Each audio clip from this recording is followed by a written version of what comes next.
So guys, इससे पहले का हम पढ़ चुके अपने लास्ट वीडियो में। इस वीडियो में हम कंटिन्यू करते हैं यहाँ से। अब देखिए क्या कह रहा है यहाँ पे। Sometimes when you eat in hurry, talk और laugh while eating, you may cough और गेट हिकअप्स और अ चोकिंग सेंसेशन। बोल रहा है या तो आप कभी कभी जल्दीबाजी में खाते हो, या फिर आप बात करते हुए खाते हो, या फिर हंस लेते हुए खाते वक्त तो क्या होता है, आपको कफ होने लग जाता है, या फिर आपको हिकअप्स मीन्स हिचकी आने लग जाती है, या फिर चोकिंग सेंसेशन, ऐसा लगता है कुछ फंस गया आपको गले में। This happens when the food particles enter the wind pipe. ये तब होता है जब आपका फूड पार्टिकल्स क्या होता है, विंड पाइप में एंटर करता है। The wind pipe carries the air from the nostril to the lungs. तो विंड पाइप का क्या काम है दोस्तों, इसका काम है कि एयर को नॉस्ट्रल से लंग्स तक पहुंचाता है। It runs adjacent to the food pipe. ये कैसे रन करता है, फूड पाइप के एडजेसेंट ही रन करता है हमारा। Food pipe and wind pipe आपका एडजेसेंट रहता है दोनों। But inside the throat, air and the food share a common passage. लेकिन थ्रोट के बाद, जब थ्रोट के अंदर क्या होता है, आपका एयर एंड फूड दोनों एक कॉमन पैसेज शेयर करते हैं। Then how is food prevented from entering the wind pipe. तो आप फूड को कैसे बचाते हो कि वो विंड पाइप में ना पहुँचे। कुछ तो तरीका होगा कि वो विंड पाइप तक ना पहुँचे। During the act of the swallowing, a flap like valve closes the passage of the wind pipe and guides the food into a food pipe. तो क्या कह रहा है, जब भी हम खाना खाते हैं, सॉलो करते हैं, तो एक फ्लैप या वॉल्व प्रेजेंट होता है पैसेज ऑफ विंड पाइप पे, तो वो गाइड करता है कि फूड को कहाँ जाना है। If by chance the food particles enter the wind pipe, इतना होने के बाद भी अगर फूड आपको विंड पाइप में एंटर कर जाता है तो क्या होता है, वी फील चोक, या फिर तब हमें क्या होती है, हिचकी या फिर कफ आने लग जाता है। नेक्स्ट हमें दे रखा है यहाँ पे द फूड पाइप और ईसोफेगस। फूड पाइप या ईसोफेगस में क्या हो रहा है फूड का। The solid food passes into the food pipe और ईसोफेगस। जो हमने चबा लिया, जो सॉलो कर लिया, उसको पास कहाँ हो रहा है, ये फूड पाइप या ईसोफेगस में। The food pipe run along the neck and the chest. तो फूड पाइप क्या हो रहा है, रन किसके अलोंग कर रहा है, आपको नेक और चेस्ट के अलोंग रन कर रहा है। The food is push down by the movement of the wall of the food pipe. तो फूड आपको कौन पुश कर रहा है, मूवमेंट ऑफ फूड पाइप के वॉल से वो फूड नीचे आ रहा है। Actually this movement takes place throughout the alimentary canal and pushes the food downward. तो क्या हो रहा है, जब आपके throughout the alimentary canal जब वो मूव कर रहा है तो फूड को क्या कर रहा है, धीरे धीरे वो डाउनवर्ड की तरफ पुश कर रहा है। आपको फिगर हमने देख चुके हैं पीछे 2.7 में। At the time the food is not accepted by our stomach and is vomit out. तो जब हमारा फूड स्टमक क्या करता है, उस चीज़ को एक्सेप्ट नहीं करता, तो अब क्या होने लगती है, हमें वॉमिटिंग होने लग जाती है। Recall the instances when you vomit after eating and think of the reason for it. तो कब आपको होता है, या तो आप जब बाहर का खा लेते हो, या कुछ कहते हैं ना ख़राब चीज़ें आप खा लेते हो, या वैसा टाइप जब आपको फूड डाइजेस्ट नहीं कर पाता, आपका स्टमक डाइजेस्ट नहीं कर पाता फूड को, तब आपको वॉमिट हो जाती है। फाइन। नेक्स्ट आपको यहाँ पे पढ़ना है स्टमक के बारे में। The stomach is a thick wall bag. Stomach क्या है, थिक वॉल बैग है। The shape is like a flatten J and it is the widest part of the alimentary canal. तो क्वेश्चन आपको पूछ सकता है स्टमक का शेप क्या है दोस्तों, तो आपका फ्लैटन जे शेप है। और widest part of alimentary canal क्या है, तो आप क्या बताओगे, स्टमक बताओगे। ये क्या करता है, it receives the food from the food pipe at the one end and open to the small intestine at the other. तो इसकी दो ओपनिंग हो गई। आपके ओपन कहाँ होता है, आपको पहले तो फूड पाइप ओपन कर रहा है आपको स्टमक में, और फाइनली नेक्स्ट टाइम क्या हो रहा है आपको, स्मॉल इंटेस्टाइन में। The inner lining of the stomach secretes the mucus. तो स्टमक की जो इनर लाइनिंग है वो क्या क्या सिक्रीट कर रही है, म्यूकस सिक्रीट कर रही है, hydrochloric acid and digestive juice. ये तीन चीज़ें आपको स्टमक सिक्रीट कर रही है। इंपॉर्टेंट है, ध्यान रखिएगा, पूछेगा। अब सबके फंक्शन भी हमें पढ़ने हैं। The mucus secretes the lining. Mucus protects the lining of the stomach. Mucus का क्या काम है, स्टमक की जो इनर लाइनिंग है उसको प्रोटेक्ट करता है। The acid kills the many bacteria that enter along with the food. Acid का क्या काम है, अगर कोई बैक्टीरिया आ गया फूड के साथ साथ तो उसको किल करने में हेल्प करता है। And makes the medium in the stomach acidic and help the digestive juice to act. और क्या कर रहा है, जो मीडियम है हमारा स्टमक पे, जो मीडियम है उसको एसिडिक के नेचर बनाने में, एसिडिक मीडियम बनाने में हेल्प करता है। क्योंकि ये चीज़ आपको पता होना चाहिए, जो भी डाइजेस्टिव जूस एक्ट कर रहा है वो एसिडिक मीडियम में ही होता है। इसलिए यहाँ पे HCl बहुत ज़्यादा important role, major role play करता है। The digestive juice break down the protein into the simpler substance. और डाइजेस्टिव जूस क्या करता है, आपको प्रोटीन को सिंपलर सब्सटेंसेस में भी ब्रेक डाउन में हेल्प करता है। नेक्स्ट है आपका the small intestine. Fine. The small intestine is highly coiled and is about 7.5 metre long. तो स्मॉल इंटेस्टाइन काफ़ी ज़्यादा हाईली कॉइल्ड है और कितने मीटर लॉन्ग है, 7.5 मीटर लॉन्ग है। It receive the secretion from the liver and the pancreas. ये क्या करता है, आपको सिक्रीशन को रिसीव करता है, कहाँ से, from the liver and pancreas से रिसीव करता है सिक्रीशन को। Besides it's wall also secrete juice. Small intestine का भी वॉल आपको क्या करता है, जूस को सिक्रीट करता है। दो चीज़ें आपको दे रखी हैं यहाँ पे, आपको एक लिवर के बारे में और एक पेनक्रियाज के बारे में। देखिए क्या कहता है आपको लिवर में, the liver is a reddish brown gland situated in the upper part of the abdomen on the right side. तो ध्यान रखना, आपको लिवर क्या है, आपका कोई ऑर्गन नहीं है, ये आपका ब्राउन कलर का एक ग्लैंड है जो कहाँ सिचुएटेड है, अपर part of the abdomen on the right side. It is the largest gland in the body. अगर आपसे पूछेगा कि लार्जेस्ट ग्लैंड कौन सा है तो आप क्या बोलोगे दोस्तों, लिवर बताओगे। लेकिन आपसे पूछेगा कि widest part of alimentary canal क्या है तो आप बताओगे स्टमक। ध्यान रखना, कंफ्यूज नहीं होना है। It secretes the bile juice that is stored in the sac called gall bladder. तो आपको बाइल जूस आपको सिक्रीट कौन कर रहा है, आपको लिवर सिक्रीट कर रहा है, फाइन। और वो स्टोर कहाँ पे हो रहा है, गॉल ब्लैडर में। कंफ्यूज नहीं होना है, सिक्रीशन और आपको बाइल जूस आपका लिवर से और स्टोर हो रहा है गॉल ब्लैडर में। The bile play an important role in the digestion of fat. तो बाइल किस चीज़ में हेल्प कर रहा है, आपको फैट के डाइजेशन में हेल्प कर रहा है। नेक्स्ट आपको है यहाँ पे pancreas. The pancreas is the largest cream colour gland located just below the stomach. तो पैनक्रियाज कहाँ प्रेजेंट है, आपका जस्ट बिलो द स्टमक। और क्या कलर है इसका, क्रीम कलर। आपका पैनक्रियाज का क्या कलर था, reddish brown colour. The pancreatic juice act on carbohydrate. तो पैनक्रियाटिक जूस किन किन चीज़ों पे एक्ट कर रहा है, कार्बोहाइड्रेट पे, फैट, प्रोटीन, और changes them into the simpler form, और छोटे छोटे फॉर्म्स में आपको कन्वर्ट करा, सिंपलर फॉर्म में कन्वर्ट करने में हेल्प करता है।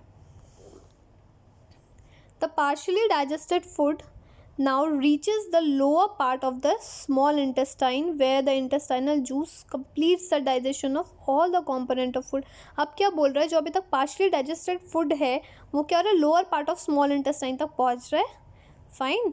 जहाँ पे क्या हो गया, आपका इंटेस्टाइनल जूस है जो कि किस चीज़ में हेल्प करेगा, complete the digestion of the component of food. वो बिल्कुल एंड ऑफ डाइजेशन में हेल्प करता है। यहाँ पे बोल रहा है आपको the carbohydrates get broken into the simple sugar such as glucose. Carbohydrate किस में कन्वर्ट हो रहा है, आपको सिंपल फॉर्म ग्लूकोज में, fats into fatty acid and glycerol, and proteins into amino acid. तो समझ में आ रहा है आपको, कार्बोहाइड्रेट आपका ग्लूकोज में कन्वर्ट हो रहा है, फैट आपका कन्वर्ट हो रहा है फैटी एसिड एंड ग्लिसरॉल में, एंड प्रोटीन कन्वर्ट हो रहा है आपका एमिनो एसिड। तो ये आपके एंड प्रोडक्ट में हो गया।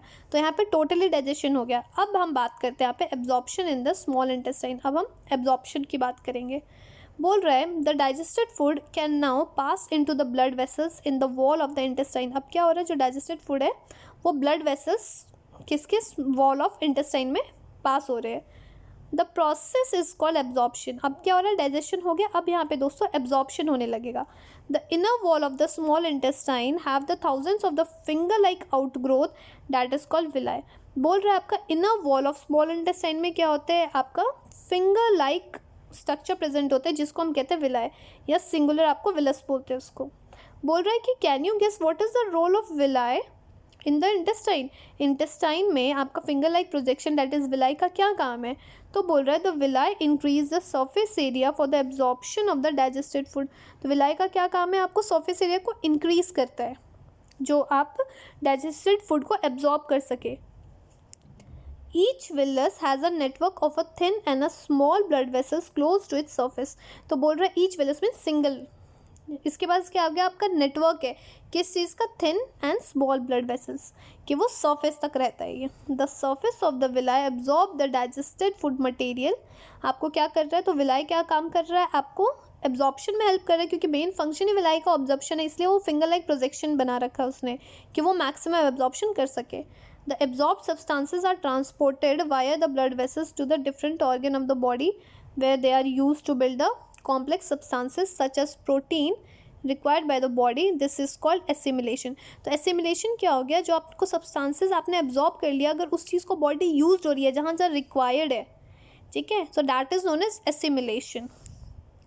In the cell glucose break down with the help of oxygen into carbon dioxide. तो ग्लूकोज किस में ब्रेक डाउन हो रहा है, आपको कार्बन डाइऑक्साइड में एंड वाटर में, एंड एनर्जी इज रिलीज्ड। समझ में आ रहा है आपको? The food that remain undigested and unabsorb enters to the large intestine. वैसा फूड जो डाइजेस्ट नहीं हुआ है और अनएब्जॉर्ब है वो कहाँ चला जाता है? Large intestine. तो स्मॉल इंटेस्टाइन तक तो आपका एब्जॉर्प्शन हो गया और एसिमिलेशन हो गया, पर जो बच गए आपके अनवांटेड सब्सटेंसेस, जो अनवांटेड फूड हो गया, वो आपका आ गया लार्ज इंटेस्टाइन में। करते हैं हम, पढ़ते हैं लार्ज इंटेस्टाइन में क्या कह रहा है आपको। The large intestine is the wider and shorter than the small intestine. तो लार्ज इंटेस्टाइन के आपको कंफ्यूज नहीं होना है, यहाँ पे आप बोलोगे लार्ज इंटेस्टाइन है लेकिन ये शॉर्टर दैन स्मॉल इंटेस्टाइन है। ये क्या होता है आपका? वाइडर होता है काफ़ी as compared to small intestine. Okay दोस्तों, its function is to absorb the water and some salt from the undigested food material. तो लार्ज इंटेस्टाइन का क्या काम है? जो भी आपका अनडाइजेस्टेड मटेरियल या अनडाइजेस्टेड आपका फूड आया है तो वो क्या करता है, उससे कुछ सॉल्ट्स एंड मटेरियल्स आपको एब्जॉर्ब करने में हेल्प करता है। The remaining waste passes into the rectum and remain there as semi solid phases। बोल रहा है एब्जॉर्प्शन के बाद जो भी अनडाइजेस्टेड फूड में से भी अगर उसने वाटर को एब्जॉर्ब कर लिया, उसके बाद जो बच जाता है वो सेमी सॉलिड फीसेस में आपको रिमेन करता है। कहाँ पे? रेक्टम में। The faecal matter is remove through the anus from time to time, this is called egestion. तो क्या हो गया? Time to time through anus क्या हो गया? जो अनवांटेड आपका सब्सटेंसेस, जो फीकल सब्सटेंसेस है वो रिमूव हो गए। Now 2.3 that is digestion in the grass eating animals. ये तो हमारा ह्यूमन में हो गया। हम ह्यूमन में आपने देख लिया डाइजेशन कैसे हो रहा है और सारे प्रोसेस आपने देख लिया हर जगह कैसे कैसे, अब टिल लार्ज इंटेस्टाइन आपने देख लिया। अब बोल रहा है आपका डाइजेशन इन grass eating animal. Grass eating animal में कैसे डाइजेशन हो रहा है? अब आपको कह रहा है have you observe cow, buffaloes and the other grass eating animals chewing continuously even when they are not eating. आपने कभी देखा है कि कभी काऊ या बफेलो या फिर कोई और ग्रास ईटिंग एनिमल्स अगर उनके मुंह में खाना नहीं है पर वो तो भी मुंह चलाते रहते, कहते हैं जुगाली करना, वो कंटिन्यू करते रहते हैं। Actually they quickly सॉलो the grasses and store in the part of the stomach called rumen. वो क्या करते हैं? वो फटाफट खा लेते हैं बिना ढंग से चबाए, वो डायरेक्ट सॉलो कर लेते हैं। और वो कहाँ स्टोर हो जाता है आपका फूड? वो र्यूमेन में। ठीक है, यहाँ पे आपको डायरिया कैसे हो रहा है, यहाँ पे शॉर्ट में आपको छोटा सा दे रखा है, ये देख लेते हैं। Sometimes you may have experience the need to pass watery stool frequently. कभी कभी क्या होता है आपको वाटरी स्टूल होने लगता है बहुत ज़्यादा frequent. This condition is known as diarrhoea. तो इसको हम क्या कहते हैं दोस्तों? Diarrhoea. It may be caused by infection, ये इन्फेक्शन के कारण भी हो सकता है, फिर फूड पॉइजनिंग के कारण, या इनडाइजेशन, या फिर खाना आपका नहीं पच रहा है ठीक से। It is very common in India particularly among children.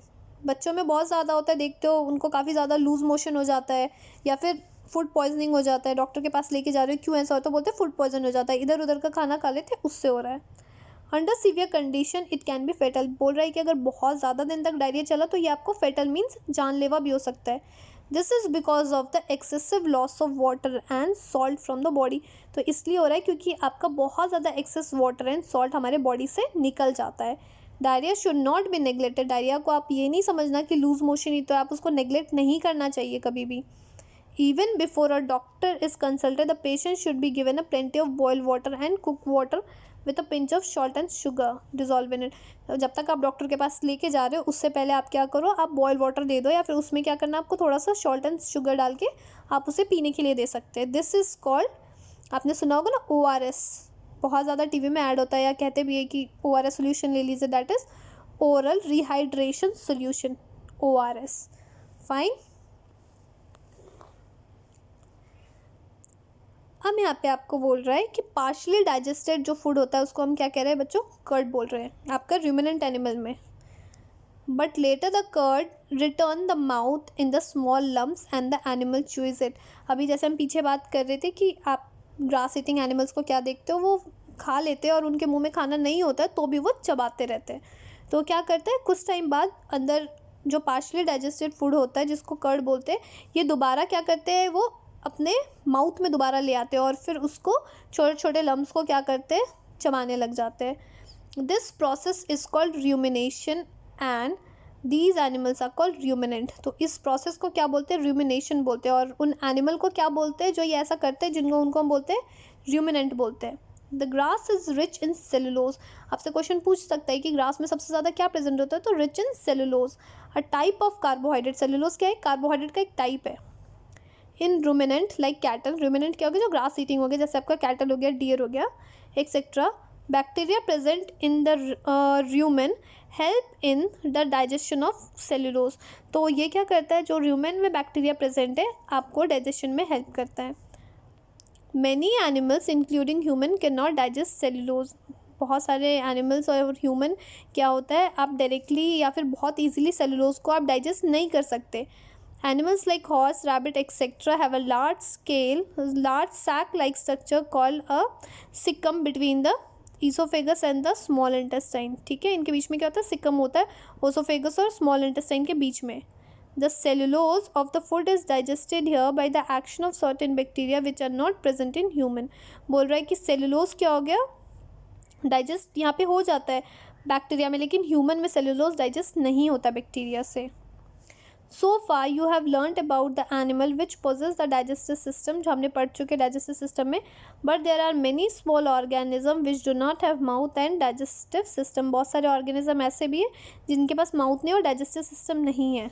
तो कह रहा है कि then how do they acquire and digest, तो वो कैसे खाना खा रहे हैं, कैसे डाइजेस्ट कर रहे हैं। अब आपको दे रखा है यहाँ पे 2.4 में feeding and digestion in amoeba.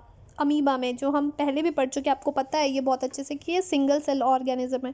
तो amoeba is a microscopic single cell organism found in pond water. ये मेनली आपको कहाँ प्रेजेंट होता है, पॉन्ड वाटर में। Amoeba has a cell membrane, a rounded dense nucleus and a many small bubble like vacuole. ये इसके detail में हम पढ़ चुके, लास्ट आपको क्लास में ही पढ़ चुके। इसमें क्या होता है, सेल मेम्ब्रेन प्रेजेंट है और आपका क्या होता है, rounded and dense nucleus present होता है और उसमें वैक्यूल प्रेजेंट होता है। कहाँ पे, साइटोप्लाज्म में प्रेजेंट होता है। ये सब होप सो आपको सब याद है ये सारी चीज़ें। The amoeba constantly changes is shape and the position. Amoeba के पास ऐसी एबिलिटी होती है कि वो अपना शेप और पोजिशन को चेंज कर सकते हैं। इट पुशेस आउट वन और a move finger like projection called the pseudopodia. ये देखिए आपका अमीबा का फिगर है, ये जो आप देख रहे हैं ये पॉइंटेड एंड, तो इसको हम क्या बोलते हैं दोस्तों, इसको हम सीडोपोडिया बोलते हैं या फिर फॉल्स फीट बोलते हैं। किस चीज़ में हेल्प करता है, for movement and capture of food. Amoeba feed on a small और अ सम माइक्रोस्कोपिक ऑर्गेनिज्म। ये माइक्रोस्कोपिक ऑर्गेनिज्म पे ये फीड करते हैं। व्हेन इट सेंसेस फूड, जब उनको लगता है कि हाँ फूड है, it pushes out pseudopodia around the food particles and engulf it. ये क्या करता है, अपना सीडोपोडिया को आपको बाहर की तरफ पुश आउट करता है और फूड को क्या करता है, इनगल्फ करने में हेल्प करता है। The food become trapped in the food vacuole. तो फूड क्या होता है, फूड वैक्यूल, आपका जो फूड है वो फूड वैक्यूल में ट्रैप हो जाता है। Digestive juice are secreted into the food vacuole. तो फूड वैक्यूल में क्या हो रहा है, आपका डाइजेस्टिव जूस वहाँ पे सिक्रीट हो रहा है। They act on a food and break it down into a simpler substances. और क्या कर रहा है, आपको सिंपलर सब्सटेंसेस में ब्रेक करने में हेल्प कर रहा है आपका कौन, digestive juice. Gradually the digested food is absorb. तो क्या हो रहा है, जब सिंपलर सब्सटेंसेस में होने के बाद डाइजेस्टिव फूड आपका एब्जॉर्ब होने लग जा रहा है। The absorb substances are used for growth, maintenance and the multiplication. तो आपको क्या बोल रहा है, जो आपको सब्सटेंसेस एब्जॉर्ब हो गया तो किस चीज़ में हेल्प कर रहा है, ग्रोथ में, मेंटेनेंस एंड मल्टीप्लिकेशन, और भी सेल्स बढ़ाने में। The undigested residue of the food is expelled out by the vacuole. तो जो अनडाइजेस्टेड रेसिड्यू है तो वो कौन उसको बाहर निकाल रहा है, expelled out by vacuole. The basic process of the digestion of the food and release of energy is the same in all the animals। तो आप देख रहे हो मेनली जो बेसिक प्रोसेस ऑफ डाइजेशन है और रिलीज ऑफ एनर्जी ये approximately हर एनिमल्स में सेम है। In later chapter you will learn about the transport of the food absorbed by the intestine into the various parts of the body। आप जो detail में आप सारे जो आपको फूड को ट्रांसफ़र हो रहा है और इंटेस्टाइन में कैसे ऑब्जर्व हो रहा है, तो इस बारे में आप डिटेल में आगे हायर क्लासेस में पढ़ोगे। तो ओके गाइस, चैप्टर आपका यहीं पे ख़त्म होता है। चैप्टर आपको समझ में आया, लाइक करिए, सब्सक्राइब करिए एंड शेयर करिए।